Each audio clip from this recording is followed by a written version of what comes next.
The movie begins with Lo AK remembering a moment with his late brother Nedium. They are flying together on their icons high in the sky. This memory makes Lo AK feel sad and guilty. He believes that his actions during the battle caused Nedium's death, and he keeps blaming himself for what happened.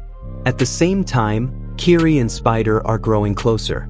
Their relationship seems to be more than just friendship, showing a deeper emotional connection between them.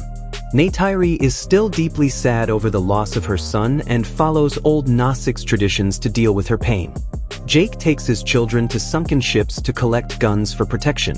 However, the Metkayina people do not agree with using guns against the RD. This causes tension between Jake and their leaders, Tanawari and Ronald.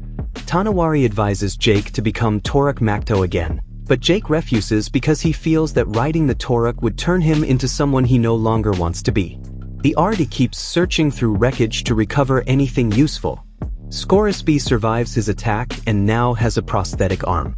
Ardmore no longer trusts Quaritch, but Quaritch is still focused on getting revenge on Jake. At the same time, Ian begins to question his loyalty to the RD and starts to doubt their actions. Lo AK, Kiri, and Spider swim with Cyria, Anum, and Ratso alongside Payakan. Payakan is still treated as an outcast by the other Tulkun because he once used violence. Later that night, the family wakes up in fear when Spider's oxygen mask begins to run out of air, but he receives a new one just in time. The Wind Trader tribe visits the Metkayina. Jake tells Lo AK, Kiri, Tuck, and Spider that he and Neytiri have decided Spider should go with the Wind Traders to live in a place where he can breathe safely. The children strongly disagree, and Spider begs Jake to change his mind. Neytiri harshly tells Spider that he will never be part of their family. Jake then makes a deal with the Wind Trader leader, Palak, allowing the family to travel with them while taking Spider to his new home, as long as Neytiri protects them from the air. The Sully family travels with the Wind Traders in their flying ships, but they are suddenly attacked by the Manquan tribe. The Manquan are a cruel group of fire-using Gnostics led by their violent leader, Varn. A fierce battle breaks out in the sky. The Manquan shoot many warriors down, but the Sullis fight back using their own weapons. Kiri helps Lo AK, Spider, and Tuck escape on an Ikran, while Neytiri is knocked down into the forest by Varung. The children also crash into the forest. There, they see Varung and the Manquan using their Curatails to control other Gnostics and then cutting off their Kurus. The Manquan chase the children, but the kids manage to kill a few of them and escape. As the children keep running, Spider's oxygen mask starts to fail and then completely runs out. In panic, Kiri connects her Kuru to the earth and tells Lo AK to place Spider on the ground. The earth then covers Spider's body with mycelia. After some time, Lo AK pulls Kiri away, and it looks like Spider has died. Suddenly, Spider starts to move and breathe again, and he no longer needs a mask to breathe Gnostic's air. Varung and the Manquan find them and notice Spider's strange change before capturing the children. When Kiri says this miracle is the will of Iwa, Varung angrily replies that Iwa has no power in their land. Jake is captured by Quaritch and Wainfleet, but they form an uneasy partnership when they discover the children have been taken.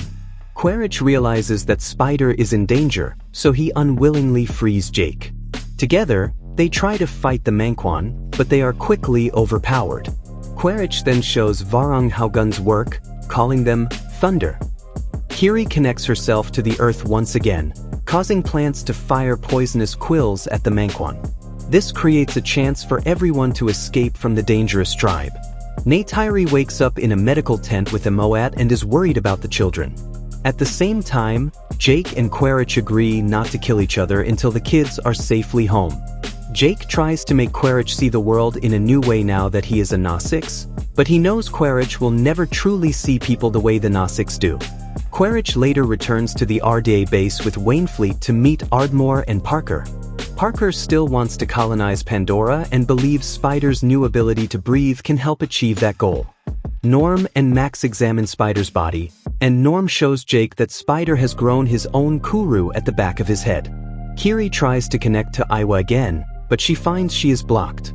When she tells her family, Emmet tells Jake and Neytiri to explain the truth about Kiri's origins.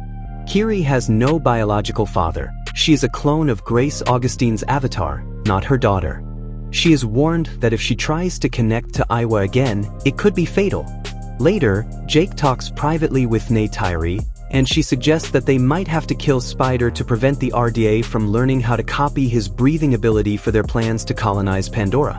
Scoresby and his men keep hunting the Tulkun using harpoons and water vehicles. The Sullus return to the Metkayina, where Tanawari tells Jake that the Tulkun Council is calling a meeting about Payakan because he attacked a ship. Meanwhile, Ronald takes care of Neytiri's wounds. The Tulkun matriarch orders Payakan into exile, which breaks Lo-Ak's heart. When he and Cyria try to protest, Jake steps in and argues with Lo-Ak, almost blaming him for Nedium's death for disobeying orders. Lo-Ak runs away in tears. Jake later talks to Neytiri, who is still filled with hatred toward humans. Lo-Ak nearly tries to commit suicide with a rifle, but Kiri and Cyria find him and try to stop him, talking him out of it. The teenagers are together in the ocean. Kiri begins teaching Spider how to use his Kuru to connect with the animals of Pandora, like the skimwings underwater.